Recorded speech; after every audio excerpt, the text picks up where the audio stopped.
एक शिकारी, उसने अपना जाल जंगल में डाल लिया।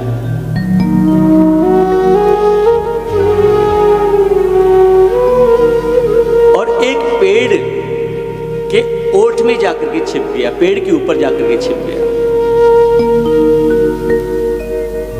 गौर से सुनना साहब, शिकारी ने पशुओं को फंसाने के लिए अपना जाल डाल दिया और एक पेड़ की टहनी पे जाकर के बैठ गया।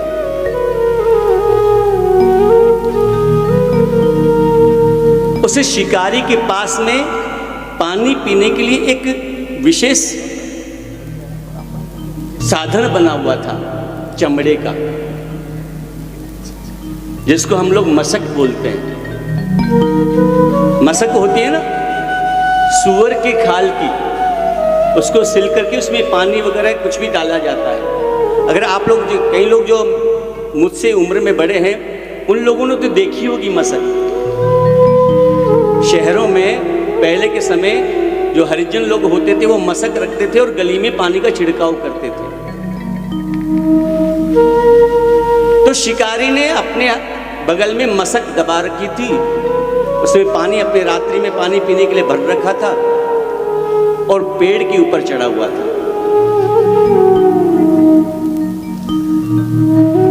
संयोग से क्या हुआ, फूफा जी गौर से सुनिएगा,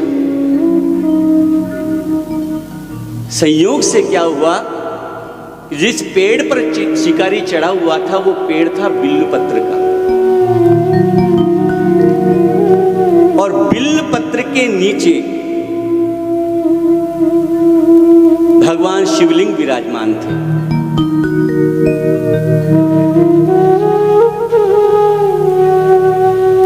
शिकारी चढ़ा हुआ है पेड़ पर रात्रि के समय और जीव का इंतजार कर रहा है, कोई भी जीव आ जाए और मेरे जाल में फंस जाए तो मैं जाऊं।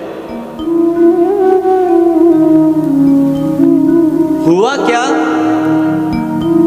कि मशक में एक छेद था, उस छेद से बूंद बूंद पानी टपकता था।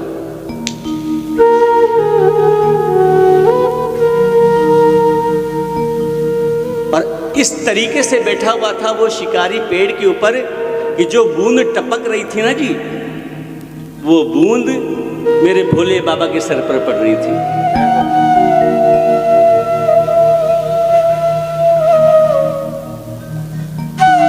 शिकारी के हिलने डुलने से एक बेल पत्र गिर गया, एक बेल का पत्ता गिर करके शिवलिंग जी के ऊपर आच्छादित हो गया।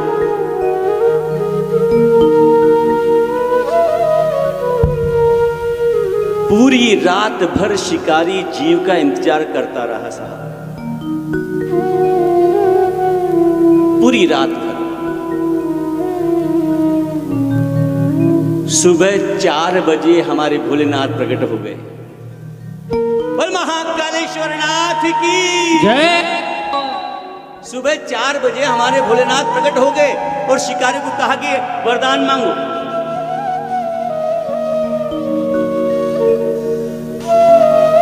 शिकारी ने कहा भगवान आपका आगमन यहां पर कैसे, आज मुझे दर्शन देने के लिए कैसे आए?